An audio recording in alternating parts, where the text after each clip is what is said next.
Hi everyone, it's Eli. You know how sometimes you stumble upon something truly game-changing in healthcare? Well, I found it. KinetiSense. This cutting-edge motion capture technology is transforming movement, assessment, and recovery. Imagine getting instant AI-driven insights without any wearables on your patient. That's right, no ping pong balls needed. Just pure, accurate data.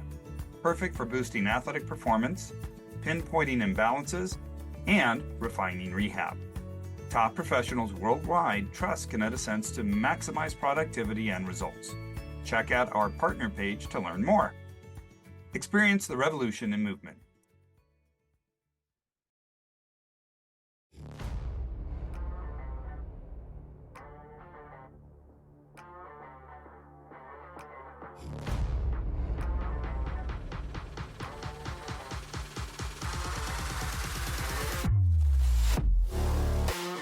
Welcome to Wrap It Up Sports Medicine and More, the podcast that gives you a viewpoint in sports medicine that can't be found anywhere else.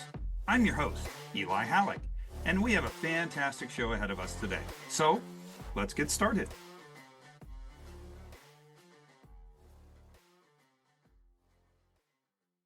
Welcome today to Wrap It Up Sports Medicine and More. I'm your host, Eli Hallak, and we're going to be educating each other on some interesting information today. We have Jay Hammes, president and founder at Safe Sport Zone. How you doing today, Jay? Great, Eli. Thanks for having me on the show. Are you kidding? You have such a unique background. We had to have you on the show. Really excited about this.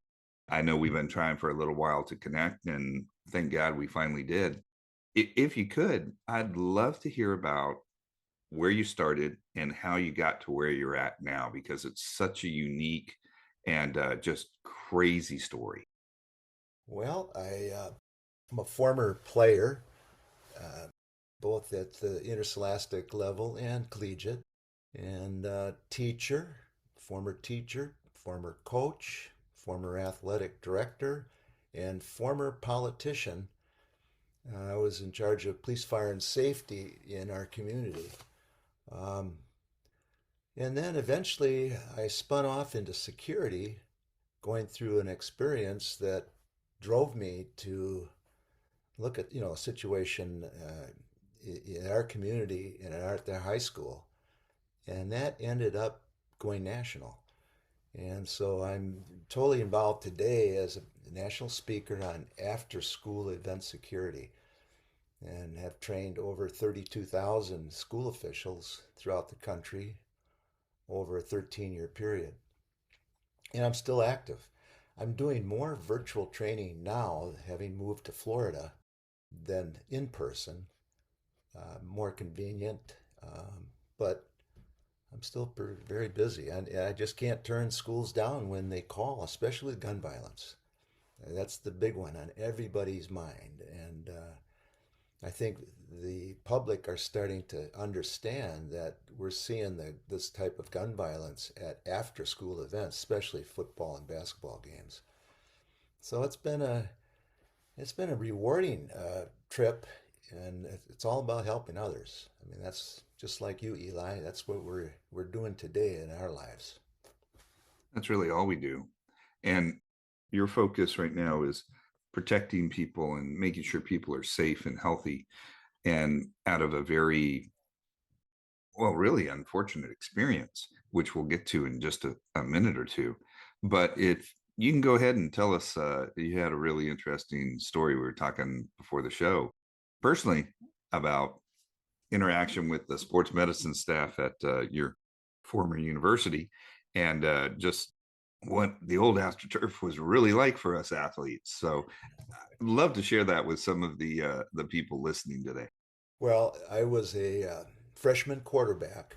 I was the third string quarterback, the scout team quarterback, if you recall.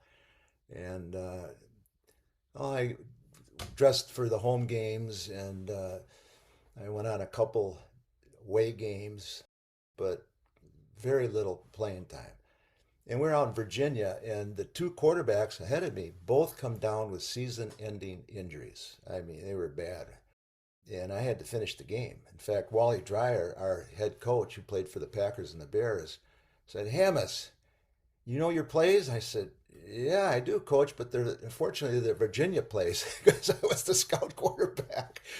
But I got in, finished the game, and we were 0 and 7. We had not won a game, and we had 2 games left. And now I'm going to be the freshman, 18-year-old freshman starting quarterback, and we won both games. And after the that year, going into my sophomore year, we're at Illinois State University on the first game of AstroTurf. And it was carpet on asphalt. And in the first quarter, I'm dropping back to pass, and our left tackle let the guy blow right in, blindsided me, picked me up, and drove my 2-bar face mask into that AstroTurf, which was asphalt. And man, I was out cold, and they ended up when I did come to, it was my legs were numb, and I remember an orthopedic surgeon who was attending the game from Illinois State said, "You're going to be okay. You're going to be okay." He was calming me down, but he said, "You might have some disc problems later in life." And boy, he was right on because I had back surgery twice with a disc removed. I had neck surgery, 2 discs removed, donor plug put in with it, slapped it down with a titanium plate.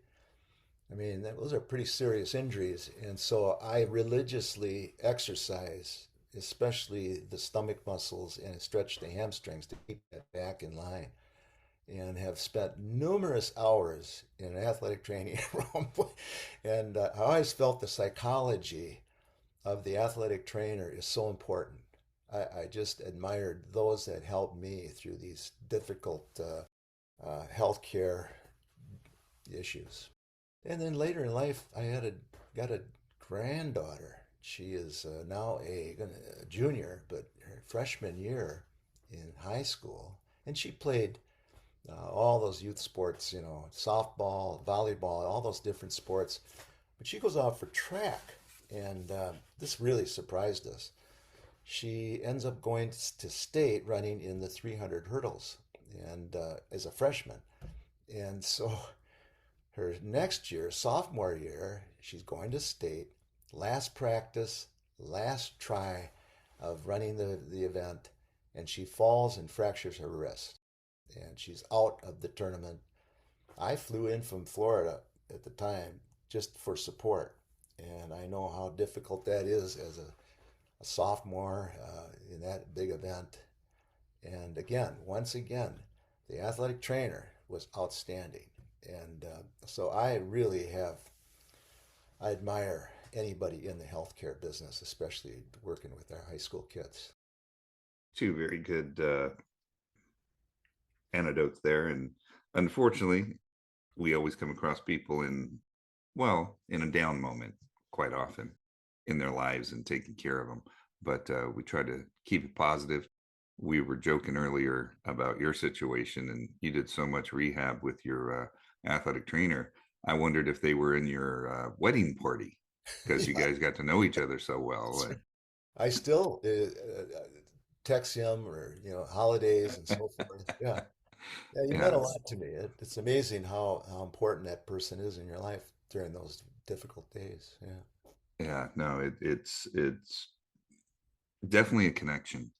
And spinning off that, really the connection that you make with what you're doing is so personal now and really brings health and safety into mind. If you can tell us the story about how Safe Sport Zone really started and how it evolved into where it is today, I think our listeners would love to hear it. Well, I'm an athletic director at that time in Racine on the north side of town, and we've got an arch rival game on the south side. It was a cold night, and we're hosting a party. You know how that after the games, somebody picks up a social, and everybody congregates at that home. We're hosting the party, and my wife wanted me to pick up some ice before coming home. We're the visiting team, and we had a comfortable 15-point lead with 30 seconds left in the game. The game was virtually over, so I thought, well, I'm going to beat the rush. And since I'm the visiting AD, I left early and I walked outside and bam, bam, bam, gunfire. and the projectiles are whizzing by my right ear. It was close. I remember listening to the bullets hit the mortar and the metal behind me, and kids screaming. There were about a dozen kids outside at that time. It was awful. I mean, when you talk about positive culture in a high school and how important it is to maintain it. This was probably the worst thing that could ever happen to a high school. And so the following Monday, it was a long weekend, and the following Monday, I got permission to take two leaders, two teachers that were the most liked personnel in the building out for lunch. And we sat down over lunch and just explained to them, I almost lost my life Friday. And well, what can we do? What can we do? And one of the first things we had to change was the labor issues in Racine, very labor orientated. If somebody wanted to work a game, you had to hire them if they were a teacher. And they would come virtually and just sit and watch. They would not work. And so we had to change that environment, that culture, and get people in there that understand the value of working. And that's the biggest problem with high school sports today is you hire these people and they want to watch instead of work the game. You don't find that at the collegiate or professional level. So one thing led to another, and we were really raw at this. It was trial and error. I mean, the policies that we eventually had in place took us 2 years to get there. And so it was an interesting process, but we knew that we were on the right path by the meetings we held and the things that we did. We had incentives that were huge. And I think when I go across the country training schools, one of the problems today is finding people to work.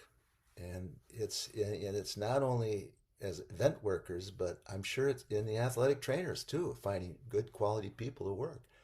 Um, so we built in a lot of incentives. I mean, we had our meetings, we had refreshments, we had Dairy Queen ice cream cake, we had a $50 cash drawing before the meeting's over.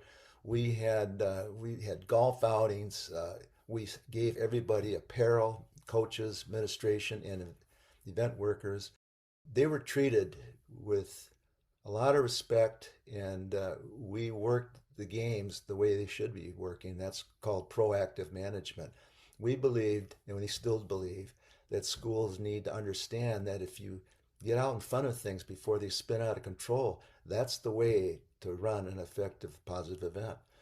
And over the years, I have seen so much negative behavior. I mean, from that point on, we were way ahead of the game because what we see today, it's not negative behavior, it's crazy behavior. And there's a percentage of people out there that want immediate gratification. If they don't get it, watch out today. And as a staff, when you're dealing with this, you can deal with it the right way or the wrong way. Going up there and trying to intimidate somebody, it isn't working today. That just escalates the problem.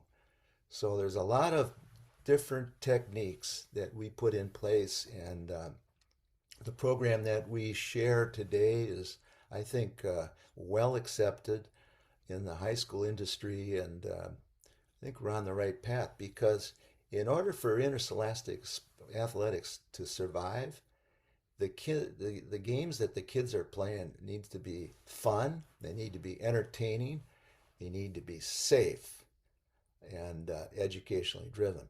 And if we're not into that marketplace when we go out and host an event, boy, and I've seen a lot lately that is really sad.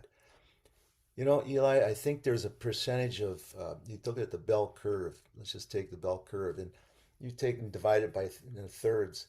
1/3 of the athletic directors in this country, like yourself and an athletic trainer, are absolutely excellent. I mean, they are amazing, absolutely amazing. They're so detailed, they don't miss anything. They love what they're doing, and they're outstanding. That's not where we have the problems. Let's take the So average. true. So true.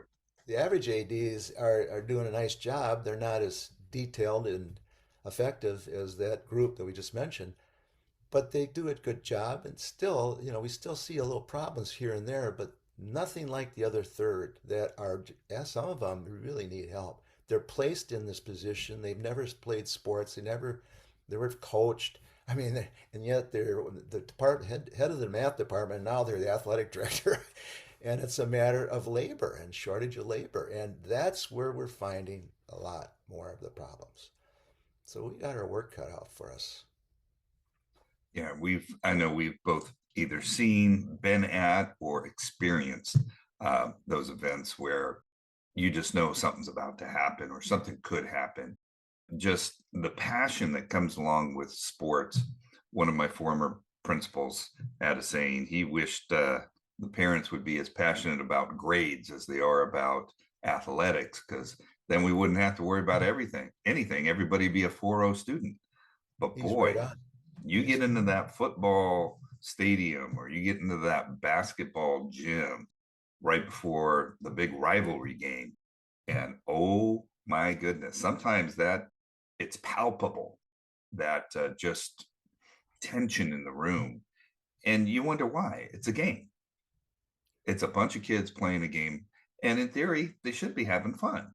yeah, the emotions run so high that it creates this irrational behavior that normally this person, if you met them in church or met them in the grocery store, they're wonderful people, but you get them in that emotional environment and they cannot control it.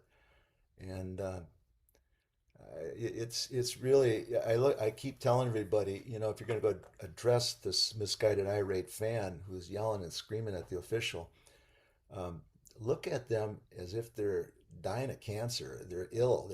You're in the hospital and you're in the terminal cancer ward and you're going to go visit. How are you going to talk to them? You're not going to raise your voice. You're going to lower your voice. You're going to be very empathetic. You're going to be very. It's a matter of how you say things, and instead it's not what you say, it's how you say it. And there's a lot of de-escalation techniques that school officials need to learn. It's not that hard. Well, let's get into that part, because I know in my career when I was a little younger and a lot dumber, young and dumb, we make some poor decisions. We throw our chest out. We get real fluffed up, if take the old feathers with a bird, getting boisterous and loud and try to match. But as I've evolved and as I've aged, I realize that's just not the way to go. Like you said, de-escalating the incident or the situation. What are some good techniques that you recommend? Well, just not getting real deep into this right now, but I'll just give you the overview of, first of all, if you have to assign people to scan that certain area of the bleachers and be able to identify somebody who's getting frustrated with a call. Hey, ref, call both ways, that kind of stuff. If you wait too long, you allow that to continue. If that's going on in the first quarter and you wait till the fourth quarter, you're not going to be able to de-escalate them. It's too late because the brain, in layman's terms, all your emotions come from the amygdala and they go up to the cortex. And in the prefrontal cortex, right here, lies the frontal lobe where reasoning and judgment and planning takes place. And if that frontal lobe doesn't de escalate that anger, frustration coming out of the amygdala back to the amygdala, well, you're going to end up in the red zone, which we call you don't want to be there. It's not going to get better. So the first thing is we talked earlier about proactive game management. It's identifying. That's the most important. Number one, if you don't identify, you can't do the rest of the steps. Somebody that's getting frustrated, and you can, if you look up into those stands, sometimes if a packed stadium, it gets difficult to identify that particular person. What we ask them to do is identify that obnoxious voice with an object. It's called like pattern matching recognition. Not the face, but maybe a piece of apparel or a flag or some kid has got his school color hair. He dyed his hair. Whatever it is, try to identify with an object because the next time you look up there, you want to go to that particular area. And if you're looking for a face, it's almost impossible. But maybe after 3, 4 times, you're going to be able to identify that particular person. If you identify, Simple next step is to watch that person. So I'm sitting here, the game is over here, and I'm watching the game, and every few minutes I turn around and I scan my assigned area, looking for this type of behavior, this negative behavior. And if I can identify that particular person, now every time I come around, I'm going to be watching them. So I'm here, I'm going to be watching, zero into that.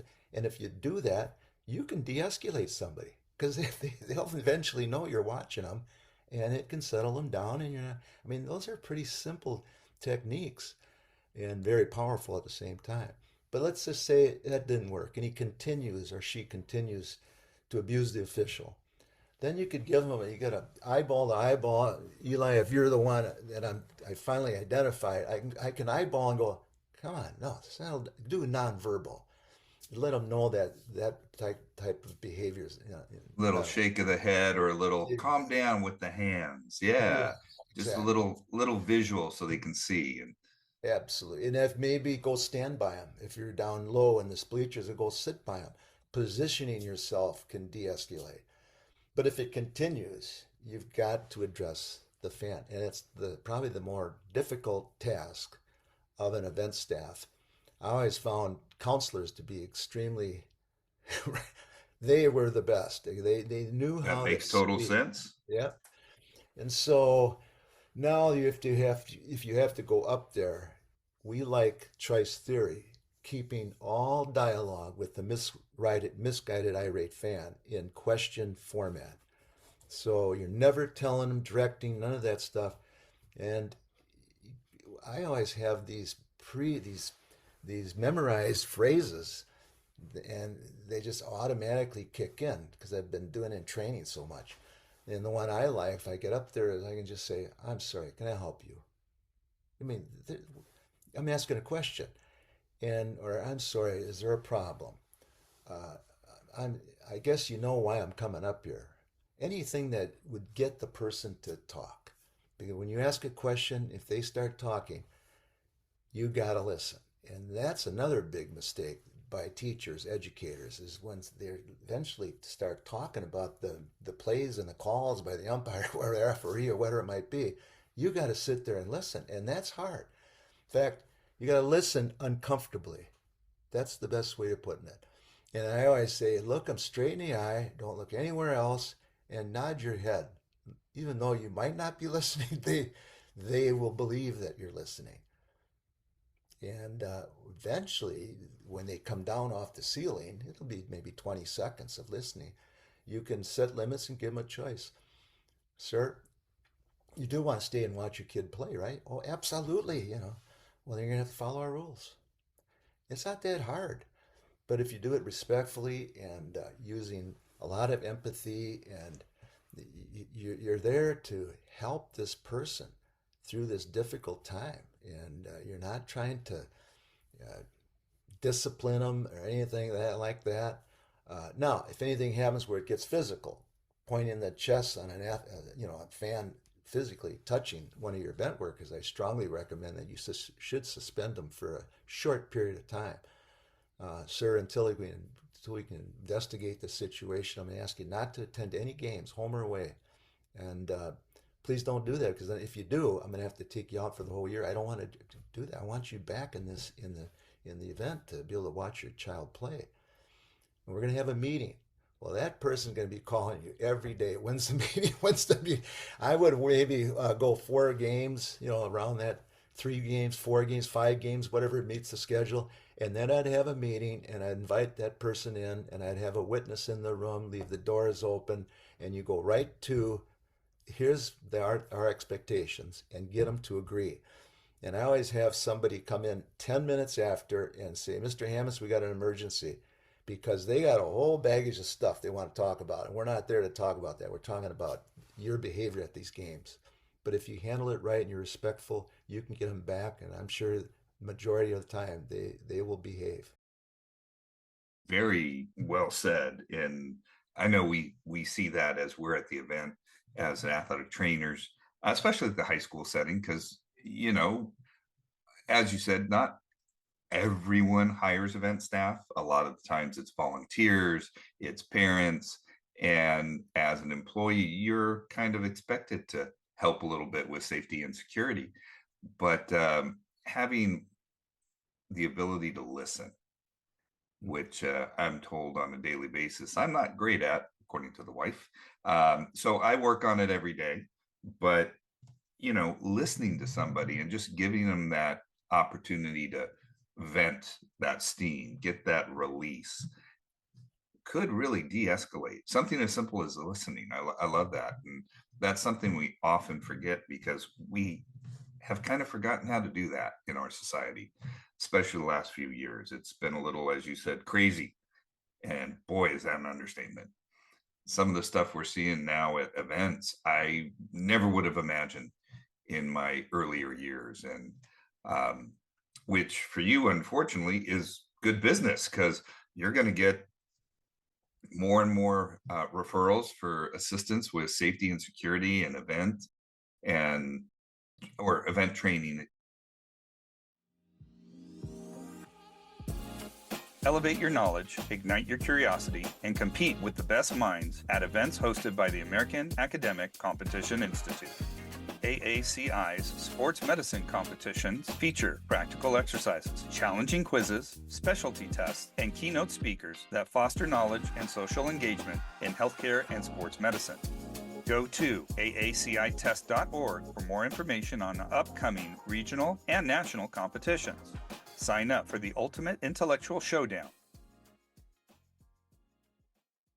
When you get to a location and you've got that staff that you're training or trying to understand, what's the first thing you're going to do to set the stage? Um, I kind of missed that. When I get to an event, Let me rephrase. So you get to the training session where you're going to be educating oh, those people yeah. for the safety and security. What's the first thing you kind of take in before you start the event staff training? Well, you want to get the theory out there immediately that whatever we do, it's proactive. We don't want to be reactive. I mean, if you're reactive, you're behind. You're going to miss the opportunity to keep that fan at the game. And a lot of, majority of the time we were able to do that.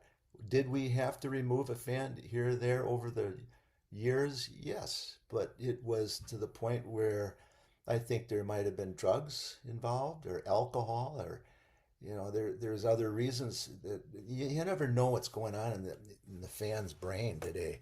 I mean, they could have problems with their child, they could have cancer in the family, there could be financial problems, and all these issues are that you're not even aware of seem to go to the top of the.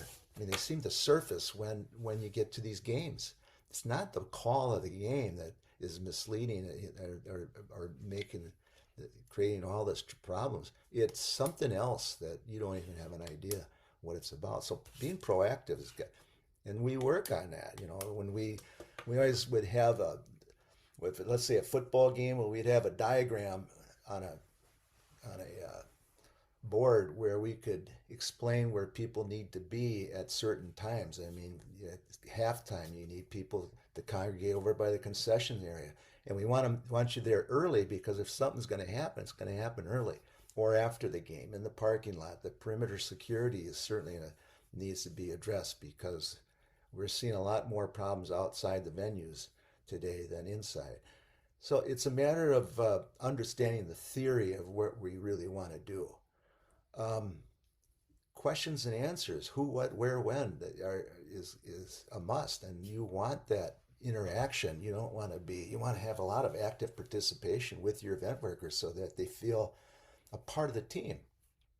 If you take care of the team, though, the team will take care of the event if you train them right. And those incentives. I mean, we one year I was at a cocktail party. It was a medical cocktail party. I have quite a few family members in the medical industry, and I was talking to one of the more famous doctors in the Racine area, And I was telling him, he was asking me what I was doing, and I was explaining at that time we were building a team for event workers so we can keep these games played in a safe environment, da di da di da. He said, "Well, Jay, is there anything I can do to help?" I said, "Well, Doc, are you still a member of the Racine Country Club?" And he said, "Yes." I said, "Well, do you think you could give us two foursomes of golf in July?" He says, "Absolutely. I'll give you two foursomes of golf, caddy, carts, dinner, and drinks." So when I went back to our group, uh, adding another incentive, I'm going to pick 7 people. I'm going to be 8. We're gonna, Well, you got to make sure everything's safe at the event, right? we're gonna go golfing, and I never knew police officers like golfing as much as that because they have job descriptions to break up a fight, make an arrest. But when this opportunity came out and they were included, and they asked me, "Well, what's the guidelines?" I said, "Whoever goes over and beyond the call of duty, I'm going to pick those people." The officers now were checking bags and doing the things that we're supposed to be doing. And so it was a benefit for everybody. And we did that for many, many years after. So those incentives, we made it fun. It was they were proud about being a part of this team. We had one of our event workers at a mall shopping one day, and he had his apparel that we gave him on, and somebody said, "Are you a coach at Horlick High School?" And he said, "No, I'm working the halls. I'm a hall monitor, but I work games." And the person said, "Oh man, you guys are doing a nice job." I mean, we're written up in the newspaper about our event staff That's working. fantastic. So there was a lot. It was a lot of positive things we did to build the team. That's awesome. And then doesn't matter who you are or what you're doing, a little recognition goes a long way, whether it's golf Oh, or a shirt or whatever. plaques. We would give out plaques spontaneously, so they didn't know they were going to receive this at halftime on the mid court or on the 50-yard line. And the plaque would recognize the person for their efforts in keeping these games played in a positive environment. If everybody would do those things, I think that would really help. And that's why I'm bringing it up because you're only as good as that team. So true. It doesn't matter what you're doing. It's a team effort. Yeah, Now, you keep bringing up Racine. Not everybody is good with geography. Can you tell us what sure. part of the country Racine's in? Racine is in the southeast corner of Wisconsin, located between Milwaukee and Chicago.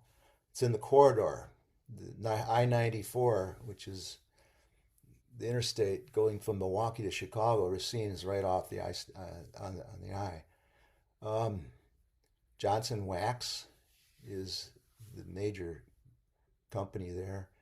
We had a lot of positive things. In fact, we have a stadium named after my father, Hammis Field, and there's a lot of positive things going on in the community. But we have some negative behavior too. I mean, there's drive-by shootings, maybe a murder a month. Um, Guns are we got on early with scanning the gate with handheld metal detectors. That was back in 2004. So we took everything very serious about who's coming into that gate and who's coming through, and put in a lot of prevent exercises. And that's really back before it became so common, I hate to say it, at the high school level to scan and or inspect bags. You expect that at the airport, you expect it at a pro game. Heck, you expect that at Disneyland, not at a secondary school, a high school sports medicine or sporting event, excuse me. So you guys were definitely ahead of that bell curve. Yeah. Uh, Kudos to you, and I'm sure that made the people at the event feel a little bit safer too once they got through the crowd control area, so to speak. Well, you know what happened with the three public schools. Two of them were not following our program, and there could be you know how that is. If somebody's doing something you're not, no, we're not doing that. They, But there was a game where the two schools that were not a part of this program were playing. I was out of town. In fact, I was speaking at the national conference about event security, and so I wasn't there. But 3 minutes and 40 seconds left in the game, and that's a good crowd. You got about for about 2,000 fans. And with 3 minutes and 40 seconds left in the game, there's a fight in the stands with two girls. And there were 10 officers on the site for the game. Well, they went up there to break that up. And then while they were breaking that up, on the opposite side of the court, about 20, 30 teenagers come, students come out of the stands right on the court. They had to stop the game and join in on this fight. Oh my. Well, one fight led to five fights. They eventually had fights in a concession area. It was almost, as the staff sergeant told me when I got back, it was almost like they were planning it intentionally because this thing, 10 officers there, we thought we had plenty of, help. And before you know it, we're pepper spraying to stop this thing. It is getting out of control, and people are now, with the pepper spray, having a hard time breathing. And when the sergeant came in and said, who's in control here? And the principal, who is the PA announcer at the game, obviously didn't know his role, said, I am. He got it. He was a pretty big guy. He said, I am. He said, I'm in charge. And he said, well, we got to evacuate. He said, you're not telling me what to do at my game. That's what he told the sergeant. And the sergeant said, oh, yes, I am. We're evacuating, getting those doors open, and we're evacuating. And what happened after they got all the people out, they brought back 15 minutes, 20 minutes later, only the family members to watch the end of this game. And then at 1:15 in the morning, one of the two girls that started the fight was shot and killed, a block away from the school. Oh my God. Yeah. So I come back to this, and immediately the superintendent called the three athletic directors in with the principals and said, why are two schools not doing what Horlick High School is doing? Explain to me. And they were under the gun. And at the end of that meeting, I'm going to tell you right now, everything that they're doing at Racine Horlick High School, you're going to be doing it at the other two high schools. And that helped. So you got some, if you're home or away, you got same rules basically in the community. Now, definitely one thing we were talking about earlier off the air, the community, and you brought that up. The makeup of the community sometimes can drive the presence or the palpable tension, especially if there is underlying gang issues or rival gang issues in the, we'll pick basketball right now just because we had mentioned it earlier. You get an enclosed area like a gymnasium with rivals in there. It could get a little palpable quick. How, as a organization, say the school I'm working at, if we knew we had that situation coming up, what would you recommend for us to prepare for that event to try and make sure we're heading in the right direction and can prevent that type of situation? Well, you got to analyze your personnel, and if somebody's going to work your event and they, you talk about supervision, and I really get a little bit annoyed. And I know you and I went to college, and getting your educational degree, athletic trainer's degree, when did anybody show you how to supervise? I mean, what does supervision mean? Never, Yeah. no clue. I remember the first year I was an AD. I was out, not in Racine, somewhere else. And the head basketball coach was there like for 25, 30 years. And he's going into the Hall of Fame. He was an unbelievable coach. But he was going to work the game. He comes with a lawn chair and he sits down. And he puts the lawn chair up and he sits down and never watches his back was to the crowd the entire game. Now, if I was older, not my first year, I might have gone over and said, what are you doing? I mean, come on. I mean, the supervision, they think that if they're there, it's a live body they're supervising. And so that has got to change. I mean, that's a bad habit. So right off the bat, have to be some learning going on about how to supervise. We call it active supervision, and what does that mean? I'm going to go back though to you mentioned business. We're a nonprofit organization. Crisis Prevention Institute, our sponsor, pays for everything. All the posters, all the materials. You want emergency plans, you want security audits, whatever it is, it all goes out of this office, and it's all paid for, including shipping. Um, we charge $200 for a virtual training, and we don't charge for anything for an in-person other than the travel expenses. So we really are very cautious about funding this type of training because people really, schools don't have budgets for this. We've never seen an after-school event security budget. It's got to come out of Amen to something that. else. Yes, so true, so So, true. but I think, it's interesting. Why do we have these problems? And, those indicators I think are really important to understand those. The failure to parent. I think that when you look at the number of children that come into our schools at kindergarten year, they never had a book in their hand. And the reading is relative to crime. I mean, they're building prisons out of Georgia on the third grade reading scores. They're predicting if they're going to be building. Uh, so parenting is an issue. The mental health and wellness, obviously. Uh, the drugs and alcohol. I mean, during COVID, there was so much alcohol and drugs consumed. I mean, even myself, I never drank that much wine. I was sitting at home all the time. Yeah, yeah, yeah. Bourbon, You know, scotch, whiskey. I had them lined there up. Yep. was, I don't think when we came out of COVID, I think the consumption continued. And I could be wrong, but I'm just guessing. The bullying and the media violence, and you can all, the political issues are off the wall right now. They are downright scary. And now with the immigration uh, issues, you look at food stamps and things of that nature. Where are we going to be in this? And I don't see it getting any better right now. So I think schools really need to wake up and say, Jay said it took 2 years. It might take a good year before they get this team rocking and rolling to prevent these problems.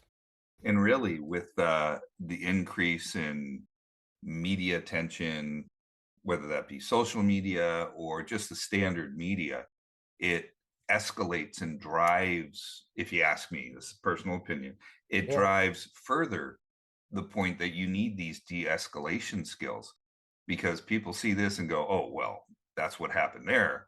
Either A, you get the person goes, well, I wonder what we can do at our place, or B, God, I hope that would never happen at our place. So it's one extreme or the other, and they're both going to be in that gymnasium or in that stadium Mhm. or at that field at some point. And you just have to be prepared. You really do. Schools should really look at an after-school civil arrest plan. I mean, who's to say that you couldn't have a protest outside your gate or before the game? I mean, you got to be prepared for this with the political issues that are going on. Yeah, there's a lot to it. I one that also bothers me are IEDs, explosive devices that could, or people calling in fake active shooting issues. I mean, it's just there's a lot of stuff out there that we're not focusing in on. The only way we're going to do that is to have these meetings pre-planned. Look, get a date, save the date, stay off the district-wide meetings, so that you keep that date and you remind people. And when they come to that meeting, that first meeting, I mean, we people didn't want to leave. There was so much in an hour. It went so fast, and we had a $50 cash drawing at the end. It's fun. I mean, there was so many incentives. They wanted more, and I think that's where you got to go. Educational and fun at the same point. Man, my students would be happy with that.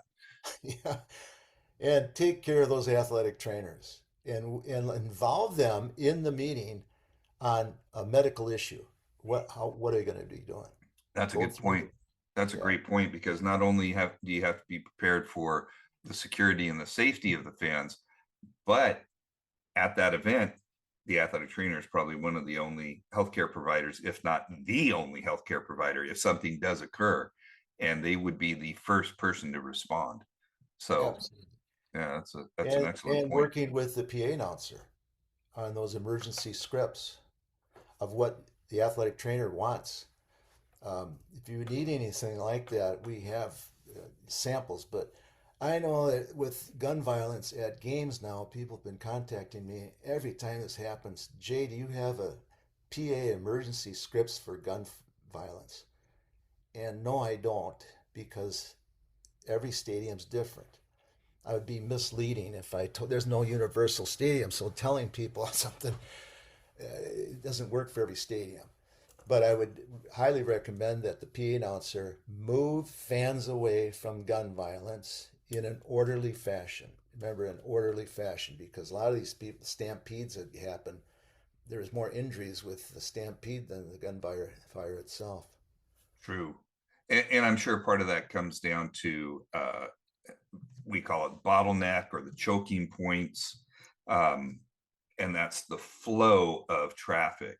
How do you try to identify those, let alone fix those choking points or um, bottlenecks to try and get more fans out, so to speak?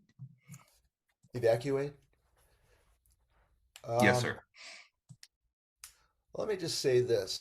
I always pass this on because a lot of feedback, positive feedback came back. If you're ever involved in a life death emergency, like I was with bullets whizzing past your ear, you're hired by the school district. So people are going to be watching you. They're going to expect, because you're hired by the school district, that you are going to be leading them. And the last thing you want to do is overreact and start acting irrational. You're going to have a bigger problem on your hands than you already have. So my recommendation is take a deep breath. I know that sounds easy, but and just for a minute, just pause and focus on human impact, not psychological impact, not financial impact, physical impact. How many dead? How many hurt? Who knows? Who can call 911? Who knows CPR? Who can stop bleeding? Those are the issues that you're going to be faced with under a tremendous amount of stress. Now I forgot what the first question was. But that's really important. And you know, how do you practice that? You can't possibly practice that. You know, I'm a big believer on emergency plans, and we had the plans at the time of that shooting. They were terrible. They were school plans, not after school events plans. And somebody asked me, "Well, did you use your emergency plans?" I want to say, "Are you kidding me?" That was the last thing I was thinking about when bullets were whizzing past your ears. See, when things get hot, plans evaporate and instincts take over. And instincts come from muscle memory, and muscle memory comes from practicing. And that lies the biggest problem in school security. We're not practicing enough. We got that fire drill down. We practiced that one. But unfortunately, there's more gunfire than fires today in our schools. Very true. California, and again, I work out in California. We just passed a state law last year where we have to practice our emergency action plans for athletic events or athletic venues, which is important. Prior to that, we'd have them. I know medical staff, any of the athletic trainers out there that were worth a darn. We did it, and we would do that with other student trainers, volunteers, um, interns, but that was really it. The new law actually pushed us to say we had to practice with coaches annually so that the coaches and quote unquote the staff, assistant coaches and medical staff, knew exactly what to do. That way, if you've practiced, like you said, it's muscle memory. And when it happens and it hits the fan and everything's going, you got stuff whizzing by your head, hopefully you can remember best case scenario what to do. Now, granted, those EAPs aren't perfect and you might throw them out the window, but at least you have some of that muscle memory going to hopefully help more people in that situation, which I think was one of the better laws that's been passed in the last few years. I was out at the Safe School Conference in Garden Grove, Anaheim, near Disney, and heard that session on the new law and the obstacles they were facing, and it was really interesting and a real positive. Everybody was positive about getting this involved in make it a little safer. So I heard that whole session on that move in your state. I'll be at the state athletic directors conference at Riverside in April, and I go every year. Now it's the National Safe School Conference in Garden Grove.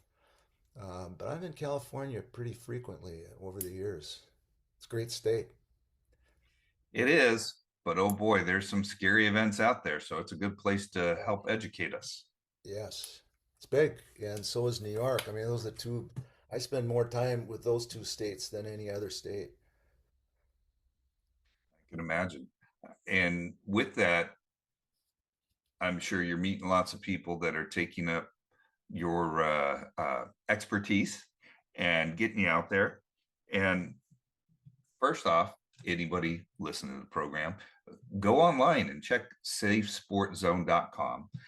You'll see Jay's picture there, but you'll learn about the training, some of the news, some of the supporters of what he has developed over the years from an unfortunate situation to help and protect so many people.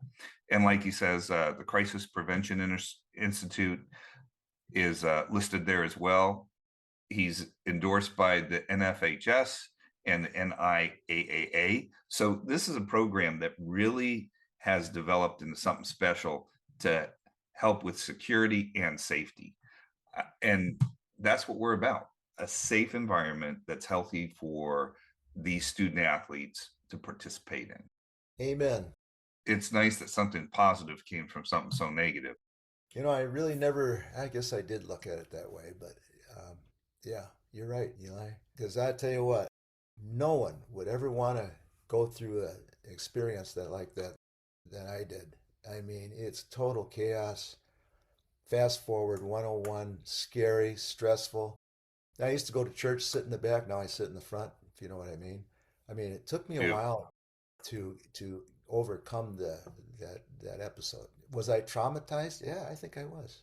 I don't see how you're not. I mean, we're not Yeah. trained. We're not trained to do that in our situation. We're not military. We're not police officers. And all of a sudden, you're being shot at a high school event. As educators, that's not something they trained you in back in the day. Unfortunately, it's become unofficial training nowadays. And the key When is I to keep left it safe. when I left that house that night to attend this game, I never thought in my just I wouldn't think of that ever be involved in a gunfire incident. Yeah. So I also think that maybe it was meant to be, and maybe that because of it, we did something positive to help schools and make a change to the best. I dare say you have. I mean, you think about it with all the expertise you've been able to throw out there over the years and how many presentations, how many people you've trained. There's beyond a doubt you've helped protect so many people and keep it safe and keep it healthy because they're safe. And that's just fantastic. I love how you've created that situation out of such a firestorm. And it doesn't cost you a nickel. Just ask, send me an email, Safe Sport Zone at gmail.com and just say, Jay, send me a pack of stuff. I mean, whatever. You've got posters to display. It's all positive and it doesn't cost you anything. So hopefully you could take advantage of it and help your school keep a safer environment for kids to play in. I know I'll be talking to my AD when we come back next week. So I think this is fantastic. People should really look into the Safe Sport Zone site, get the information, because that's what we want. If it's safe, games are going to go on, fewer people are going to get hurt, and that means less work for me and my staff, which that's a good thing. That's a very good thing. But you shouldn't be worried, like you said, about going to a game and hearing gunshots. So whatever we can do to minimize that opportunity, I think we should do. If you could look back at yourself, say 30, 40 years ago, and give yourself a piece of advice, what would that advice be? Good question. You know, we talked about listening, and I've been married 53 and a half years. It'll be 54 in January, so getting close to 54. And, you know, listening is such a powerful tool. And this de-escalation, you can work on this. It doesn't have to be at a game. I mean, if you're in a conflict of whatever it is, think about keeping it in question format, you know, and if you work at it, it'll improve your life. It doesn't have to be an athletic event. It can be just every day. I love that. I love how you said listening is such a powerful tool. It really is. It really is. And that's something that I know I'm going to be working on today now that it's in the front of my mind. But de-escalating anything, I love that. You know, just a simple question. And that could refocus their attention on the question as opposed to the situation that's bringing their anger forward. And that will calm things down. So great advice. Doesn't matter whether you're in the classroom, at a sporting event, out at the grocery store, at heck, Kohl's, grabbing that shirt and somebody else grabs it at the same time. Doesn't matter what it is. De-escalating. Yep. Key to I think it's the everything. name of the game. It really is. I want to thank not only you, Eli, but Gabe too. I mean, he reached out, contacted me, and I want to thank both of you for having me on your show. And whatever I can do to help, let me know. I appreciate that. And we'll be getting this information out to all our listeners, and hopefully you'll be hearing from them. I know you'll be hearing from me soon, because this is a great thing to have at any school. And that's the kind of thing you want to make sure people are safe and healthy at games. So thank you for being on our show today. Thank you for taking the time out of your busy schedule to educate our listeners. And thanks for being on Wrap It Up Sports Medicine and More. Have a great day, Jay. Thank you.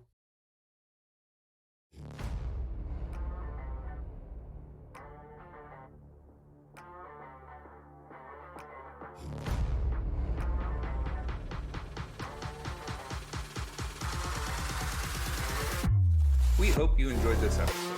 Want to make sure you hear every episode? Remember to like, follow, and subscribe to our podcast. Don't forget to share our podcast with your colleagues, family, and friends. Your support will help more people find and enjoy our content. Wrap It Up Sports Medicine and More is directed by Eli Hallak. It is produced by Gabriel Hallak. Our theme music is by Coma Studios via Pixabay. The views and opinions expressed on this podcast are solely those of the contributors. Want to know more about us? Visit us at wrapituppodcast.com. That's with one P, wrapituppodcast.com. Wrap It Up Sports Medicine and More is a production of Hallak Consulting, LLC.